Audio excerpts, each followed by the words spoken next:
الحمد لله رب العالمين والصلاة والسلام على سيد الأنبياء والمرسلين محمد وعلى آله وأصحابه أجمعين أما بعد فأعوذ بالله من الشيطان الرجيم بسم الله الرحمن الرحيم لعلك باخع نفسك على آثارهم صدق الله العظيم. معزز سامعین نظام اور صدر جلسہ اور حکم حضرات،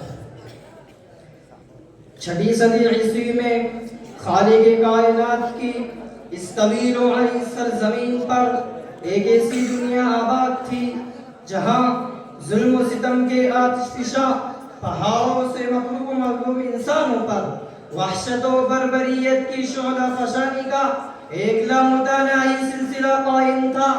بہتے چشمے اور تلاطم خیز دریاؤں کی سطح تموج پر درندگی اور بہیمیت کی شکار سینکڑوں انسانی کھوپڑیاں تیرتی نظر آ رہی تھی.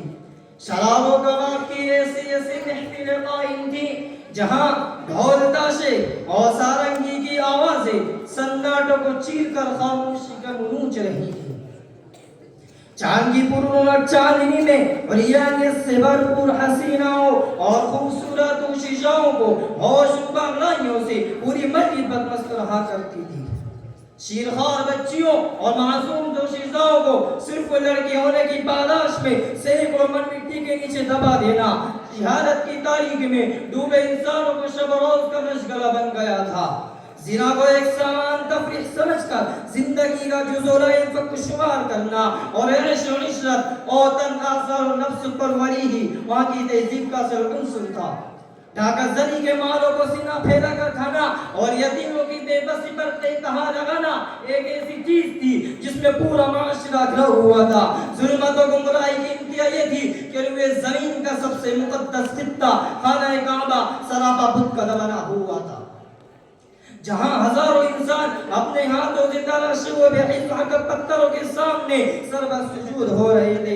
اسی لیے تو شاعر کہتا ہے چلن ان کے جتنے تھے سب وحشیانہ فسادوں میں کٹتا تھا ان کا زمانہ.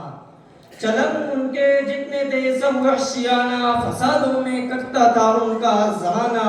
ہر ایک لوٹ مار میں تھا یگانہ نہ تھا کوئی قانون کا تازیانہ. ہر ایک لوٹ مار میں تھا یگانہ نہ تھا کوئی قانون کا تازیانہ. وہ تھے قتل غارت میں چالاک جیسے درندے ہوں جنگل میں بے باک جیسے. جہاں یہ تمام کے تمام اخلاق سوز واقعات رونما ہو رہے تھے وہ کوئی اور زمین نہیں بلکہ عورت کی سرزمین تھی اور اس کو عملی جامہ پہنانے والے عورت کے غالب اور روشبتو تھے جن کی جہالت کا پوری دنیا میں ڈنکا بج رہا تھا. جہاں ایک طرف کے اخلاق کی زوال کا یعنی تھا وہیں دوسری طرف پورا عالم انسانیت خالق و قول و مگا سے اندر رشتہ توڑ چکا تھا. حتیٰ کہ روئے زمین کا سب سے مقدس خطہ خانہ کعبہ سراپا بت کا بنا ہوا تھا. بیوقوفی کی انتہا یہ تھی کہ خود اپنے ہاتھوں سے تراشے ہوئے پتھروں کو اپنا معبود بنا رکھا تھا. جب ان سے بھی ان کا دل نہیں بنا تو کبھی انہوں نے دریاؤں کی موجوں کو خدا سمجھا تو کبھی انہیں پہاڑوں کی چاہو چہل میں بھگوان نظر آیا. کسی نے شیروں کی درندگی میں خدا کو تلاش کیا تو کسی کو سانپوں کی ڈبوں میں خدا نظر آیا. کسی نے آکاش کی ذات کو معبود کا درجہ عطا کیا تو کسی کو زمین کی تہ میں خدا نظر آیا. کسی نے چاند کی شفاف روشنی کو بھگوان کا روپ دیا تو کسی کو سیاروں اور ستاروں کی جھلمٹ میں خالق کائنات نظر آیا.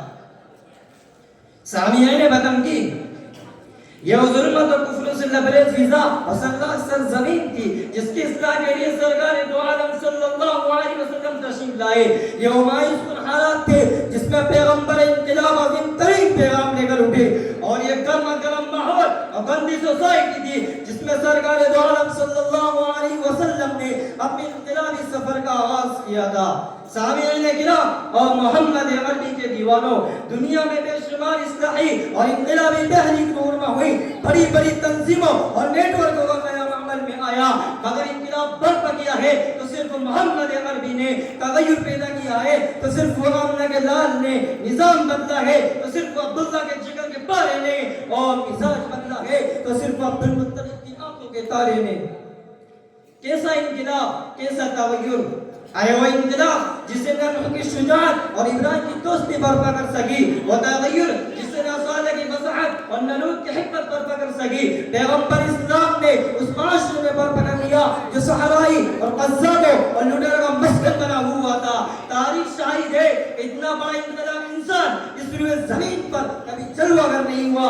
آخر یہی تو وجہ ہے کہ صرف 23 سال کے قریب مدت میں اس پیغمبر انقلاب نے انسانیت کو اس بلندی تک پہنچا دیا جہاں تک کسی اور قوم کی ذہنی بھی رسائی نہیں ہو سکتی۔ میں اس شعر کے ساتھ اپنی تقریر کو ختم کرتا ہوں۔ وہ آئے تو آ گیا دنیا میں انقلاب، وہ آئے تو آ گیا دنیا میں انقلاب، اجڑا ہوا چمن تھا گلستہ کر گئے، وآخر دعوانا الحمدللہ رب العالمین۔